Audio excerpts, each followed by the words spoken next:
But what didn't take as long was financial freedom, because I found that before I was ever a millionaire. And then the interesting thing is once you become a millionaire, it's way faster to hit the next milestone, to hit 5 million, 10 million, so on and so forth. Welcome to the Freedom Point Real Estate Podcast, where we talk about creating more time freedom through passive real estate investing. Passive investing in real estate challenges conventional investment wisdom. We are passionate about learning and sharing resources with others who are ready to transform their investing mindset. Quick disclaimer as always, I am not a CPA, I am not an attorney or a financial advisor. This is not financial advice, not telling you or anyone else what to do. The views and opinions expressed in these podcasts are provided for education and informational purposes only and are not necessarily the views of my employer, ADP. I'm glad you're here. Now let's dig in.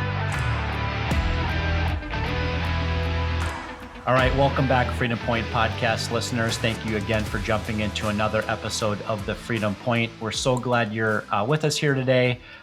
In full disclosure, I have to tell you, I have a bit of a man crush as a guest on the episode today. I have the one and the only Justin Donald. Justin, welcome to the show. Well, thanks. It's great to be here. Great to connect again, Jeremy. I'm excited to spend some time. Thanks for the kind words. Yeah, absolutely. And I'll kind of explain to my listening audience a little bit where the man crush comes in. So I read Justin Donald's book as a recommendation from a friend several years ago. Justin wrote the Lifestyle Investor book. Those that know me personally or on a more intimate level know that I'm a big fan of that book. It transformed my own personal mindset and journey as it relates to investing and as it relates to really living out that kind of lifestyle investor mindset. So again, really excited to have you on the show with us today, Justin. I'm just going to give my listening audience just a little bit more information about yourself, and then we're just going to dive right in. Okay? Sounds awesome. All right. So Justin is the founder of the Lifestyle Investor and is a master of low risk cash flow investing. Justin's ethos is to create wealth without creating a job. He excels at simplifying complex financial strategies, structuring deals, and disciplined investment systems that consistently yield profitable results. After, get this, 21 months of investing and before his 37th birthday, Justin's investments generated sufficient passive income for him and his wife, Jennifer, to leave their jobs.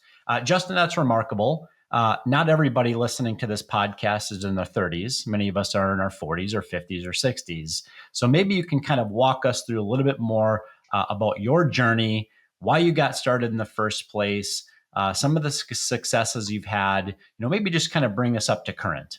Sure. Yeah, happy to do it. Thanks for the intro and the kind words. And before I even dive into that, I think it'd be really cool for your audience to know that off air, we were talking about summer travels and the things that we're up to. And man, I'm like so proud to hear that you're living the lifestyle investor lifestyle, because, you took 2 weeks, going up to Alaska. You're about to take a couple weeks to go over to Greece. And we also did Greece earlier this summer, and we're going to go do Lake Powell. And we got a chance to just share. So I just want your audience to know, like, you're living it, you're doing the things. And so I think that that's super cool.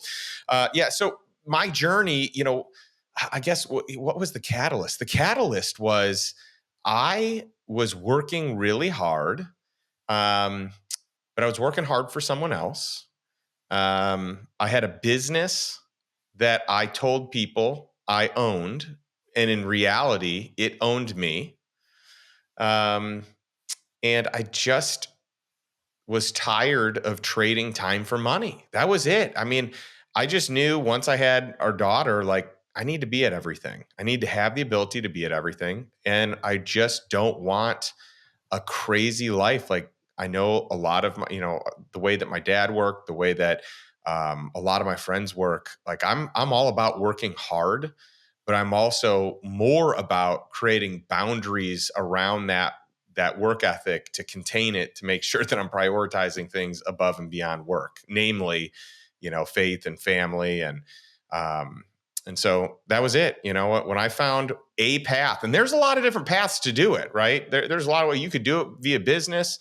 You can do it via real estate. You can do it via just straight up investments. So there's a lot of ways you can do it. But when I figured out the way that made the most sense to me, I just moved forward and we bought our first property. That property yielded enough passive income for my wife to retire. So she was a teacher at that time, and the net cash flow from our first deal brought us within $1,000 of what she made after tax. And then the rest is history. We bought her time back, started our family, bought my time back after that. Our second property that we bought covered our survival income. So at that point, we didn't have to work. And we both made a lot of different choices because of that. And then the third property was our lifestyle income. And from there, nothing changed. And once you get to surplus income, that's the real game changer, because most people work their whole lives to, save 15-20% of every paycheck. And, hopefully that works out, and likely it probably won't. But once you get to surplus income, the money above and beyond your cost of living, your current life, well, now 100% of that can go to wealth creation and impact. That's pretty cool. The exponential growth exists there.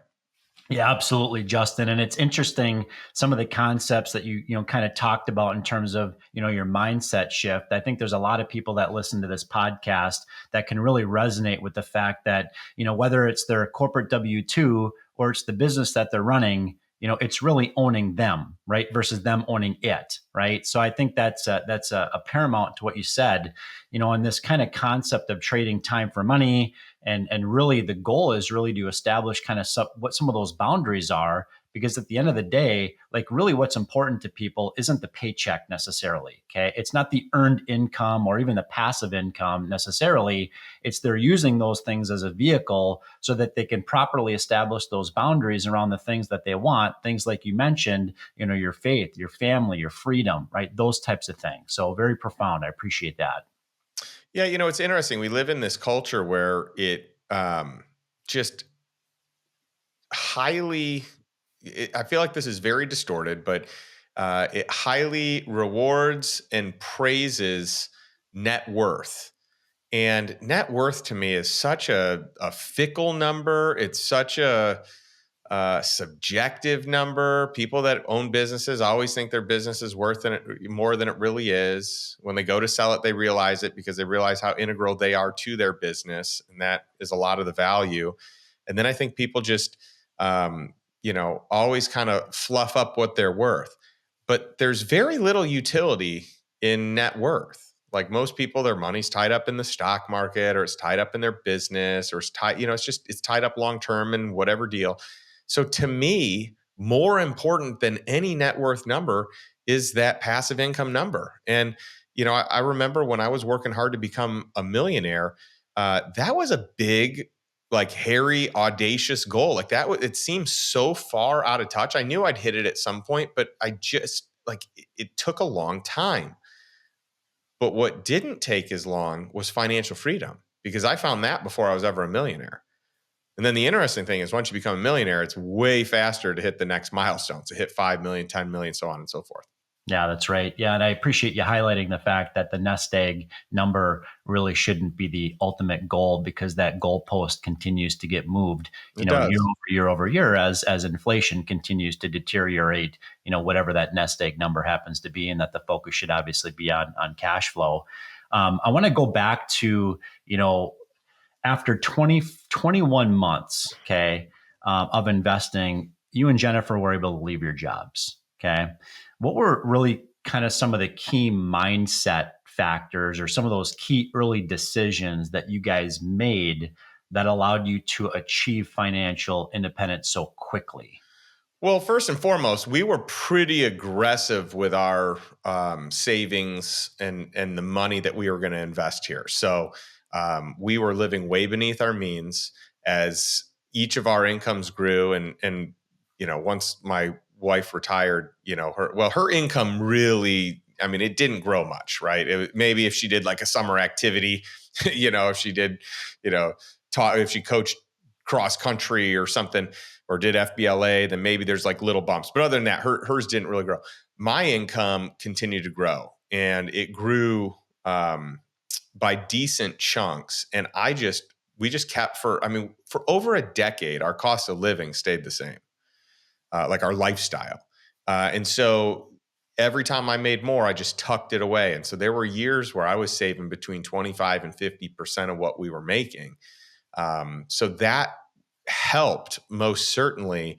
But I also think, I mean, I could have just jumped ship and done it a lot faster by burning the boats, but my wife would not have been comfortable with that, right? Like she is all about safety and security. And for us to be able to do a smooth transition where life doesn't change, that was her way to go. So I don't know if she would have been on board with this crazy idea of investing in mobile home parks, which is how we started.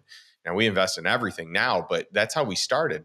Uh, that is kind of like it was a big leap for her. So that just being on the same page and how we do it and methodically doing it and not burning the boats, doing it safely, making sure lifestyle stays the same.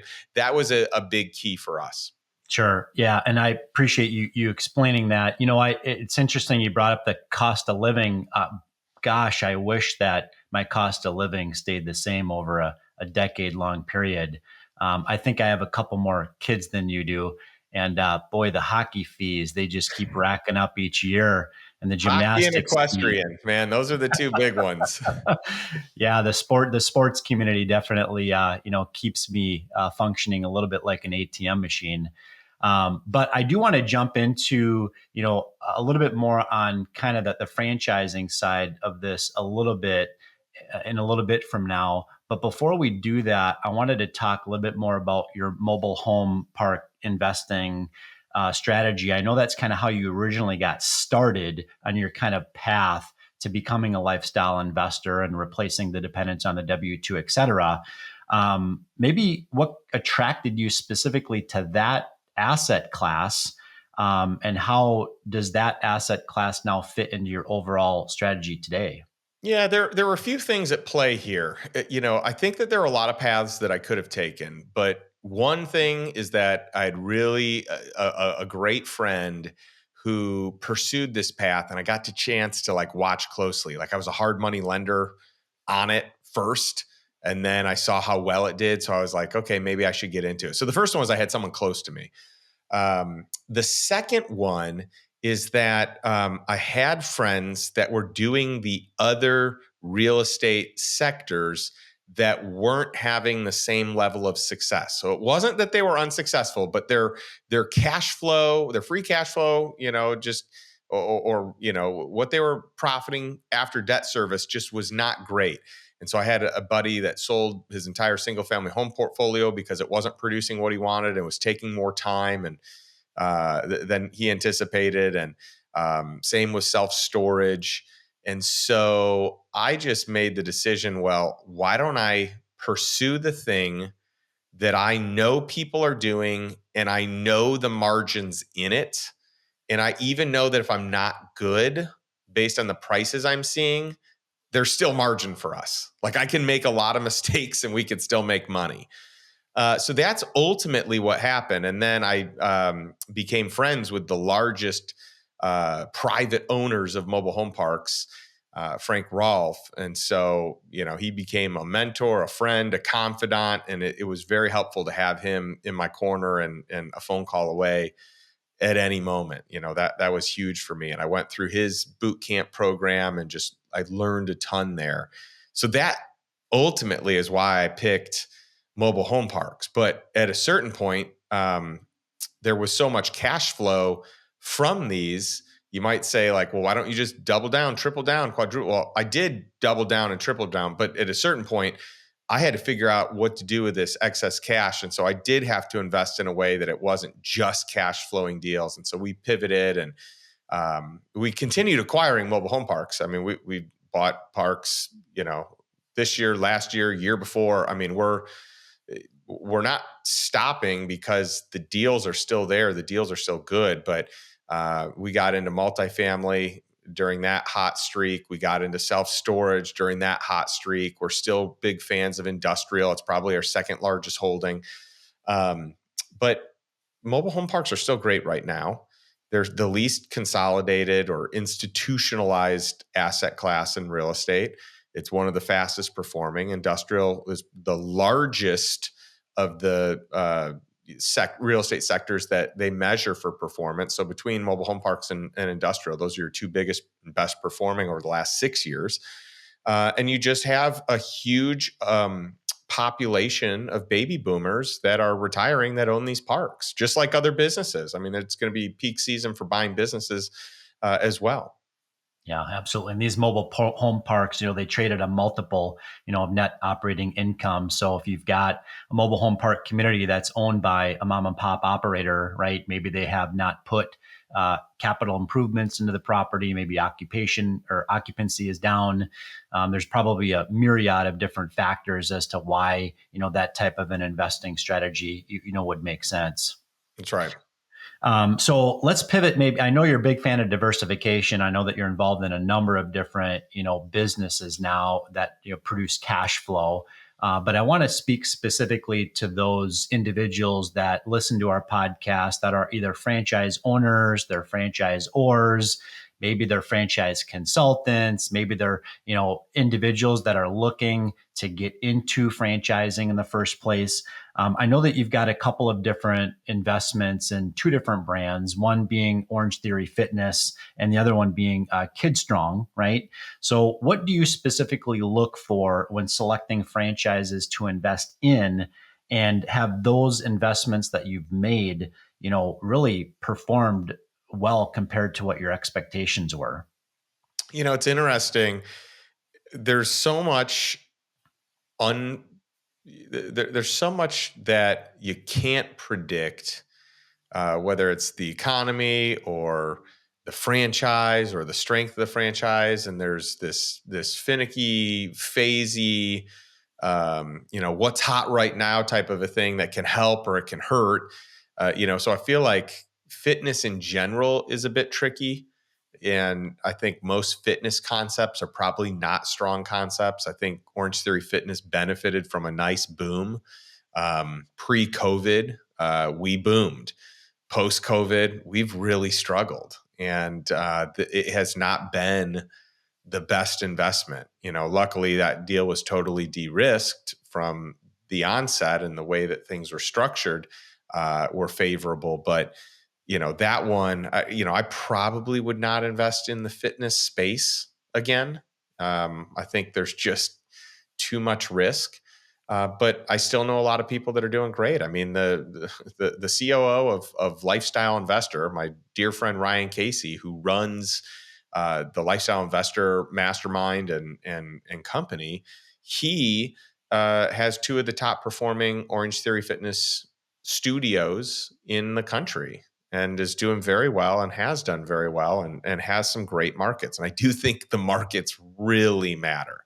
I don't know that we're in the strongest market, which exacerbates, that problem of that we're experiencing in having membership where it needs to be. KidStrong, on the flip side, I think is right now a stronger model. It's a newer franchise. You have a lot of people from Orange Theory that moved over on the KidStrong side, but like any franchise, you're going to have some that crush it and some that don't.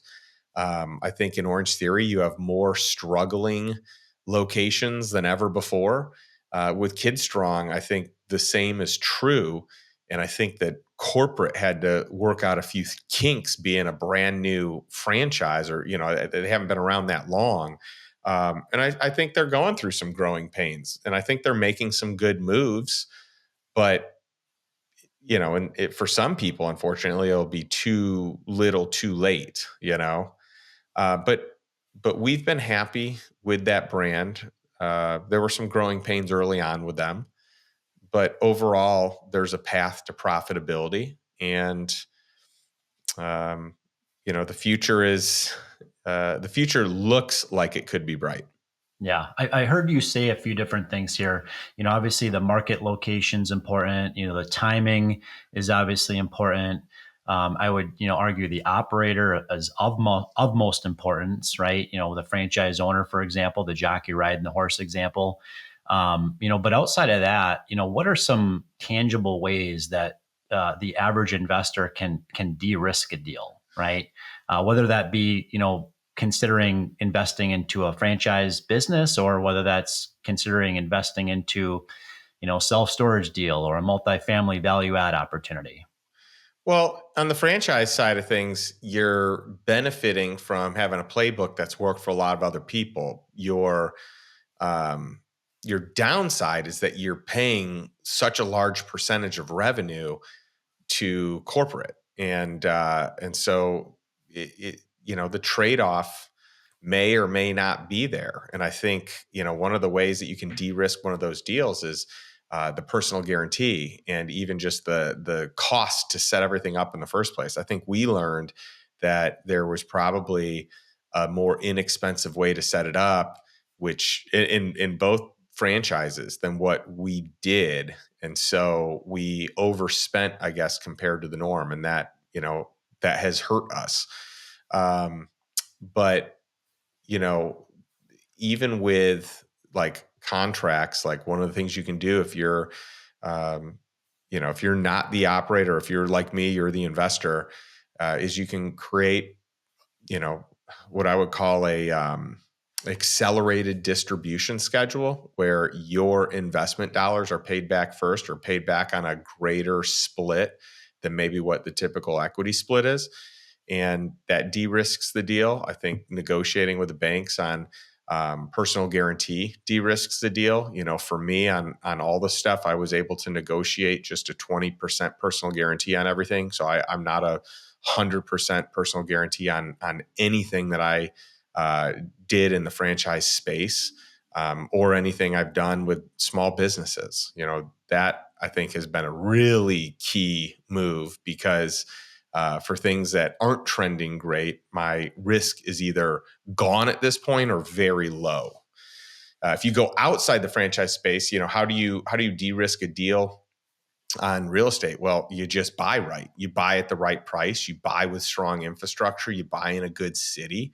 But if you buy at the right price, it's hard to lose. If you buy under market, and if there's any way you can get a 3-point spread between the interest rate and the cap rate, it is really hard that you're going to lose, because that's a 20% cash on cash return. So if you totally screw stuff up, you still probably get a 10% cash on cash return. So that's a lot of it. And even with the banks negotiating, um, there's just so many things you can negotiate away from, whether you're having personal guarantees fall off, or whether you're minimizing what the personal guarantee is. So there's always ways to de-risk a deal. Yeah, I would say that, and maybe you would tend to agree with me on this. I see a lot of multifamily real estate deals, hit my inbox every day, right? Oh Uh, yeah.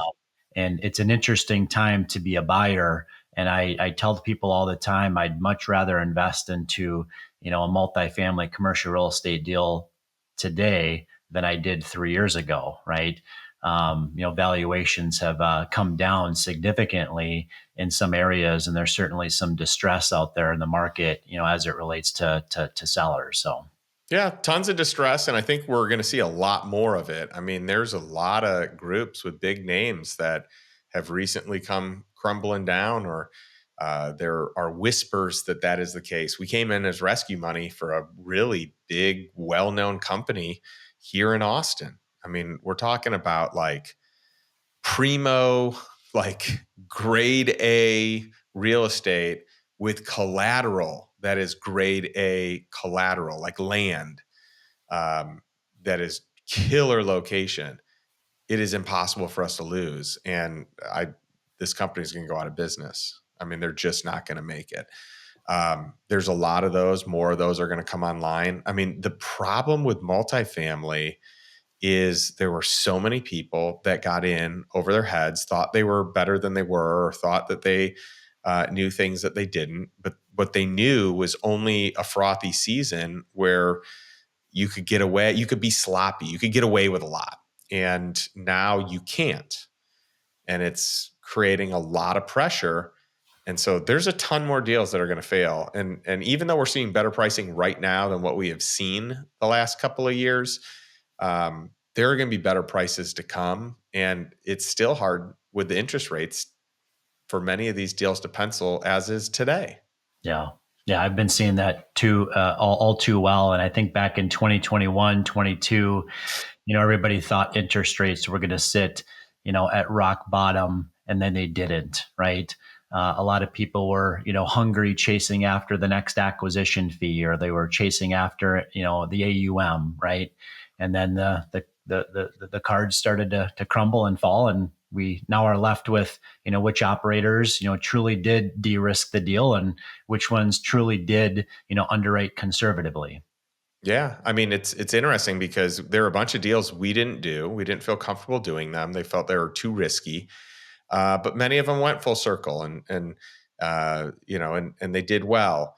But we said no to anything that we felt was risky, that was using short term um, debt, that didn't lock in when they could have locked in a long term rate. We just said no, and we missed out on some deals that did perform well, but only in that season. And now all these ones that aren't, we're not in them. So maybe we missed out on a few good ones, but we did not get stuck in any bad deals. And that is experience shining through. This is having having been around the block. I would much rather say yes. Let's pass on a bunch of good deals.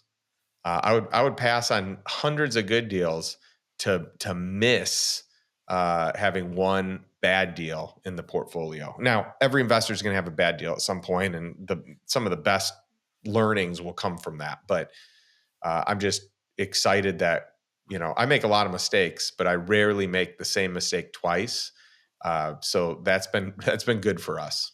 Yeah, no, that's great. And it's a testament to why, the average investor or the non-savvy investor really needs to align themselves, with some of the best in class people that have made these mistakes. They've skinned up their knees a little bit. So I think a big part of that, Justin, is the power of mentorship, right? Oh You've yeah. shared this, yeah, you've shared the stage, with some pretty impressive people over the years, Richard Branson and Robert Kiyosaki, just to name a couple of them. So maybe talk to our listening audience a little bit more about kind of that power of mentorship and how that's kind of helped, your, trajectory over the course of your investing career. I spend a lot of money every year on mentorship, on peer groups, masterminds, just places that I want to be, people that I want to be around. My whole thought process, I mean, this is from me as a young guy, and it is consistent today where I am today, which is I want to be around people playing the game of business, life, wealth creation, fitness at a higher level than me. And the more I'm in proximity with those people, the more I'm naturally going to perform better in those categories. It is a natural occurrence if that's where you're spending your time and who you're influenced by, and you start thinking like these people. So just to have access to these groups, I mean, I've had someone that I have paid to be my coach most years for the last decade.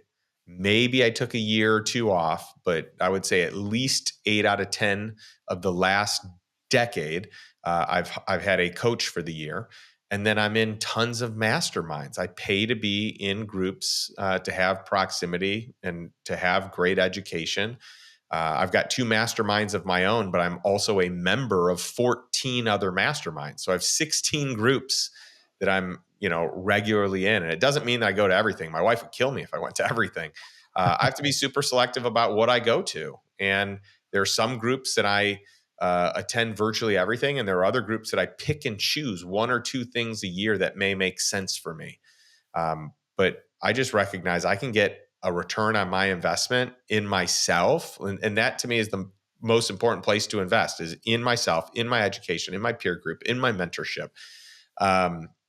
That I can get that with one relationship, one mindset shift, one partnership, one deal, one tax strategy, and so I'm very abundant in my thinking of how I can get an ROI being part of all these different groups.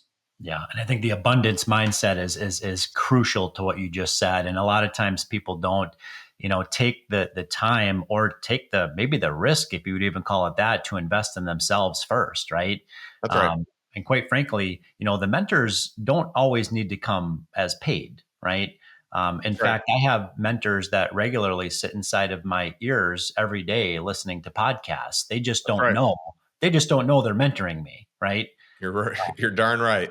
You've been a powerful mentor to me in reading your book, and you didn't even know that I read the book. You didn't know that I recommended it to 500 other people as well.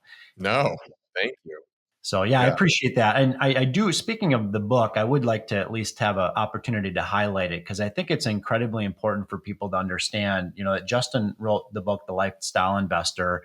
A lot of what's in the book, we've had a chance to talk about today. I do want people to check the book out. It is on Audible, if you like to listen to books versus, buy the paperback.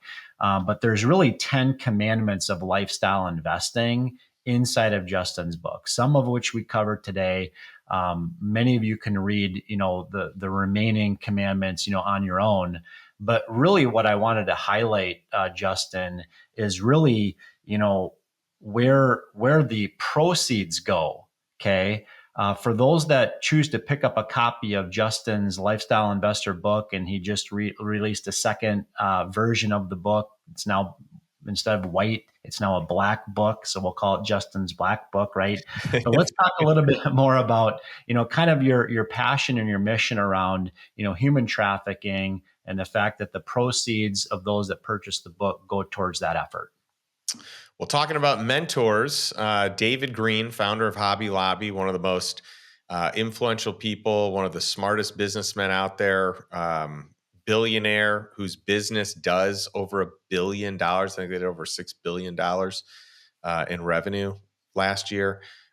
He said that if you find the thing that breaks your heart, you will be the most generous giver to that thing. So spend time figuring out what it is. And for me, when I think about the worst thing that could happen, it's that could disrupt our family. It would be human trafficking. And so that to me has allowed me to become a much more generous giver.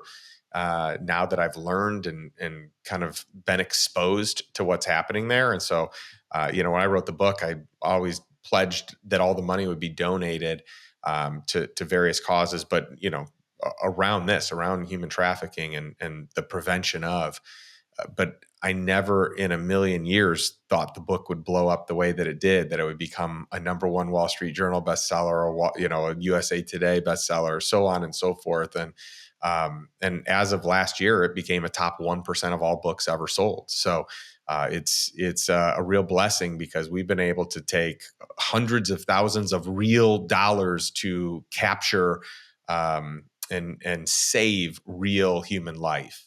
So that's pretty magical. And even if that doesn't excite you to be part of that cause, the new book has 25% more additional content. It's updated, it's expanded. We added a ton of stuff to it, but I'd really like to get the word out because I think the book helps people buy their time back, their financial freedom, but the proceeds help people really buy their life back, like their real human life freedom.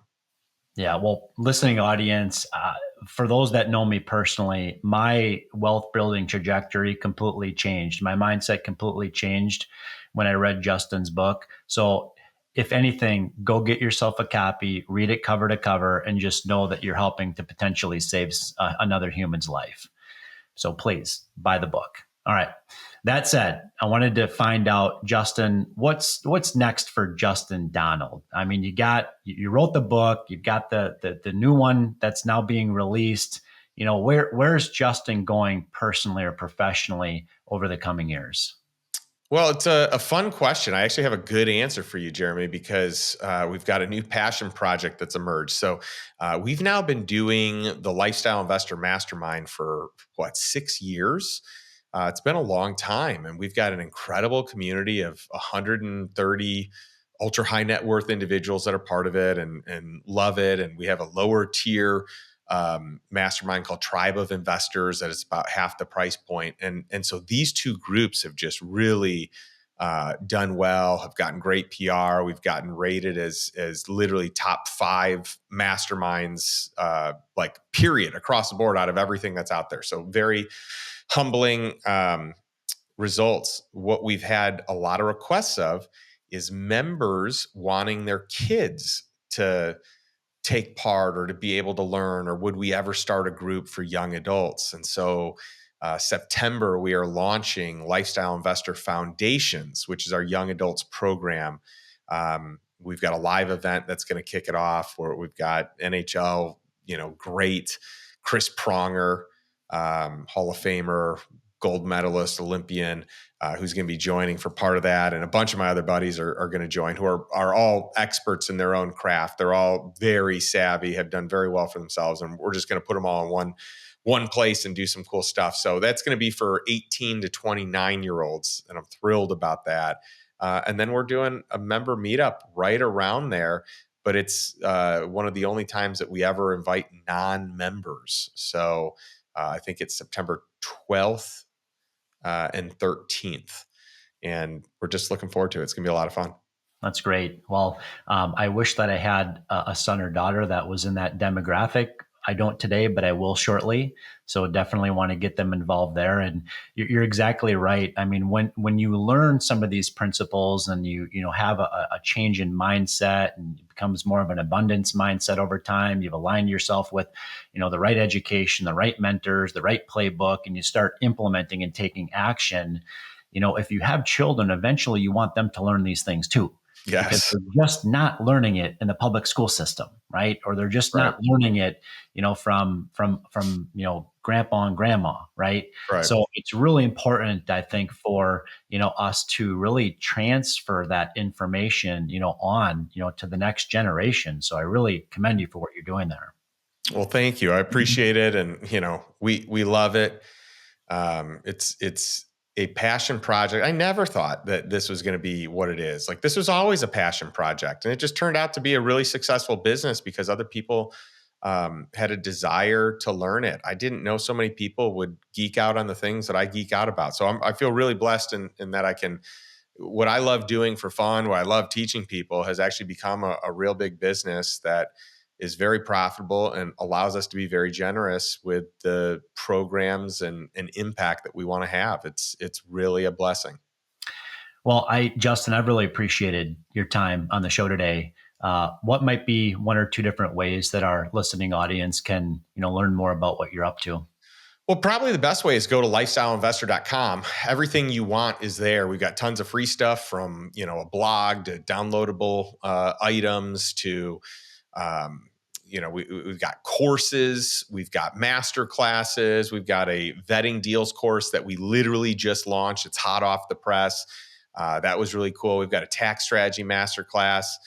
We've got a mobile home park investing masterclass. We've got a little bit of everything. You can learn about the masterminds, but they're wait list right now. I mean, we've got our goal is not to make these the biggest groups out there. Our goal is to make these groups full of right fit, amazing people, 100% like heck yes type of people. But get on the wait list and see if something opens up. And by the way, for your audience, I'm happy to offer this. So we actually do these strategy sessions for people. They're generally $500, and someone can kind of learn from our team what next steps might be like for them. And it's personalized to each individual situation. But what I'd love to do for your community, if this makes sense, is just do it for free. So anyone that says they're from your community, we can put it in the link as well. But if you go to lifestyleinvestor.com/consultation, you can get it for free, and just say that they're part of your community. Yeah, that's great. I appreciate that freebie for the listening audience, and I hope that people take you up on that offer. Wonderful. Yeah, and again, I just appreciate you, Justin, being on the show. I appreciate you helping me kind of, scratch my man crush itch, so to speak. So you're a bit of a celebrity to me, even though you might not think yourself as being one. But I've just truly appreciated, the wisdom that I've gleaned from you, whether that is listening to on, somebody else's podcast, reading your book, etc. So really appreciate you. And of course, we'll put the links that you mentioned, in the show notes for the episode as well. Awesome. Well, thanks for the kind words. I appreciate it. It's an honor to be on your show. I know what it's like. I have my own podcast and I know it takes a lot of work to do it. And you were telling me you're at like 120 episodes, which is awesome. So keep it up. People just love consuming content this way. I wish this existed so many years ago, when I got started. I remember going to the library, checking out books, but if I had access to a podcast, I listen to them almost every day. I love them. Yep. Well, thank you for that. And listening audience, thank you for jumping into another episode of The Freedom Point. We look forward to having you join us on the next episode. Thank you for hanging out with us today and for listening to the Freedom Point podcast, powered by Starting Point Capital. This show is for entertainment purposes only. Nothing said on this show should be considered financial advice. Before making any financial decision, please consult with a professional. This show is copyrighted by the Freedom Point podcast. Written permissions must be granted before syndication or rebroadcasting. If you're interested in connecting, you can find contact information at startingpointcapital.com.